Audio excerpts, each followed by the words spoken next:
Hi everyone, I'm Andrés Araújo and welcome to a brand new extreme comparison video. Well, maybe not that extreme. Today we're gonna be comparing two very famous cameras in the market, the legendary Sony a6000 that has been in the market for about 6 years now. It was announced in 2014 I think, and its price is around $400 for the body only. I paid a little bit less for it when I bought it some years ago because it was second-hand, but yeah, something like $400. And in the other hand, we have the very famous and highly used and recommended for almost everyone, the Sony a7 III, and that's the camera I'm filming right now with. And this camera was a game changer when it was released back in 2018. I personally bought this camera like more than a year ago for about $2,000. I know right now it's a little bit cheaper, but yeah, I'm telling you the prices that I paid for both cameras. So the question is it worth to spend 5 times more on a camera like the a7 III instead of just paying $400 for the a6000? That's what we're gonna find out today.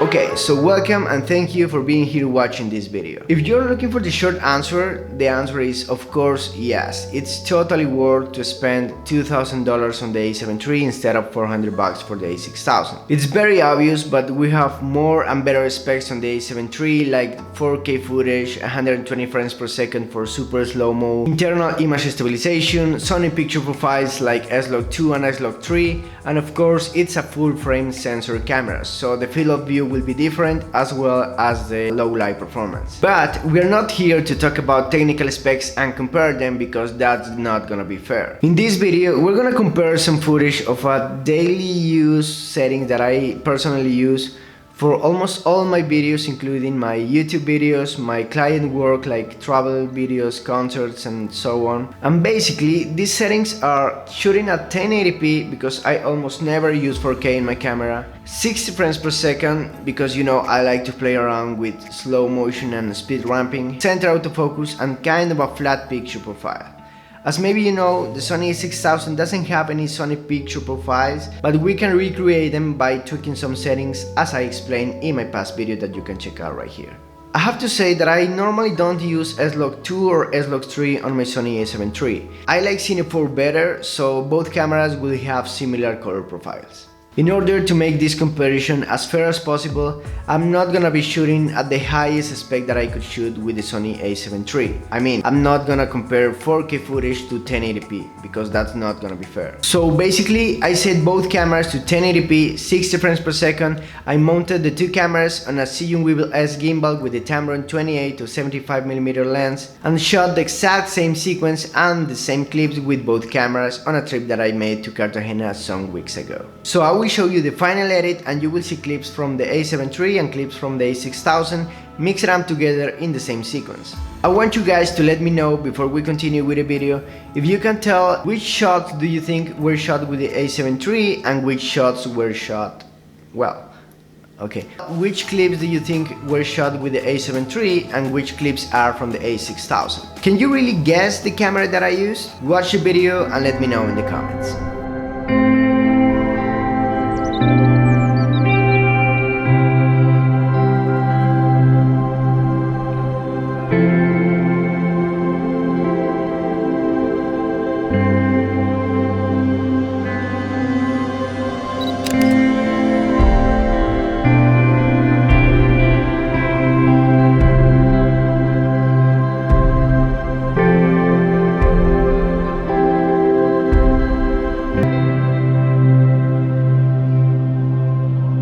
Okay, so comment below if you already know when I used the a6000 and when the a7 III. I personally have to say that I'm really impressed by the performance of the a6000. I do see little differences between the clips, but that's because I have the original file straight out of the camera without any compression. I would say that if you're watching this video on a smartphone, it's almost impossible to notice any quality differences on the clips. Now let's play it again and you will know which camera I use in each situation.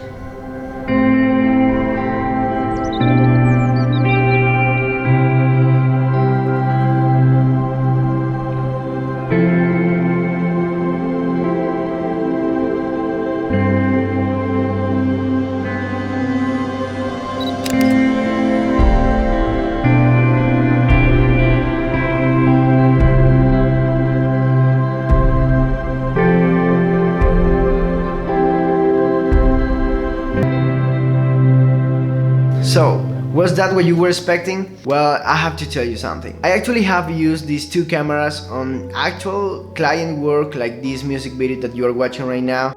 And the client never noticed that I was using a $2,000 camera and a $400 camera on the same video when I showed them the final result. So, as I said at the beginning of the video, yeah, of course the a7 III is a better camera because it allows you to do some shots easier and you get more options to play around when you are using it. But that doesn't mean that cheaper cameras like the a6000 are not good enough to think creative, create good videos, good content, and tell a story. It's all about how you know your gear, knowing how to enhance your footage by color grading it, by adding sound effects, and playing with your own style to create the best video that you can get with the camera that you already have.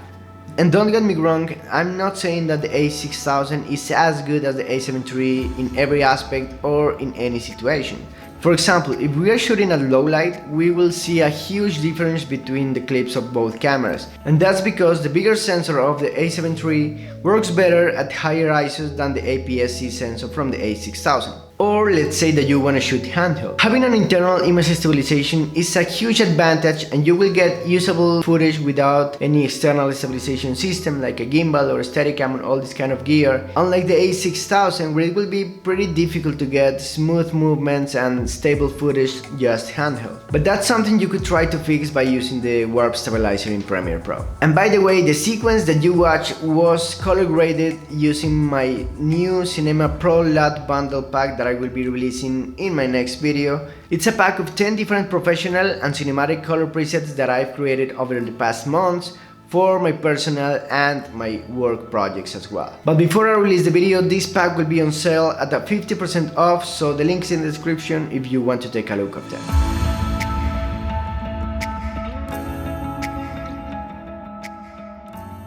Finally, I have to say that I'm very happy with my Sony a7 III. It's an incredible camera for both photo and video. I have used it for concerts, commercials, music videos, and of course travel films because it's so versatile and it has everything I want right now in a camera. But at the same time, I still use my a6000 as my backup camera for both photo and video work. It's just a good piece of gear for me to have, and also it's the camera that I started my channel with, so it has an emotional value for me as well. If you watch back in my channel, all my first travel films were shot with this camera, and I think the quality is just okay for YouTube.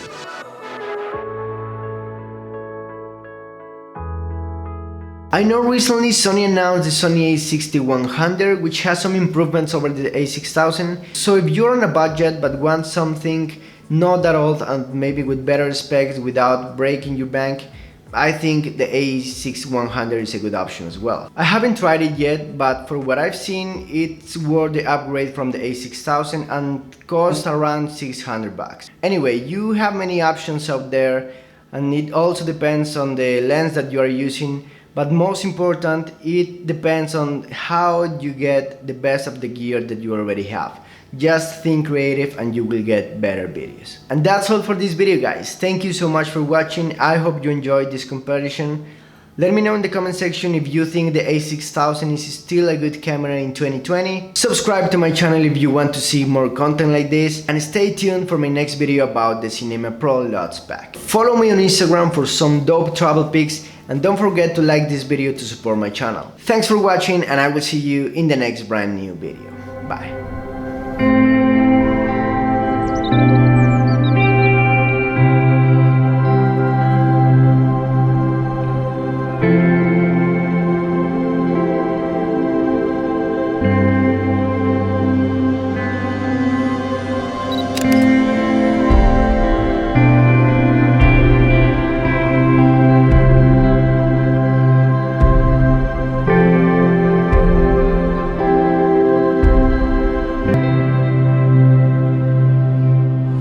Perfect harmony.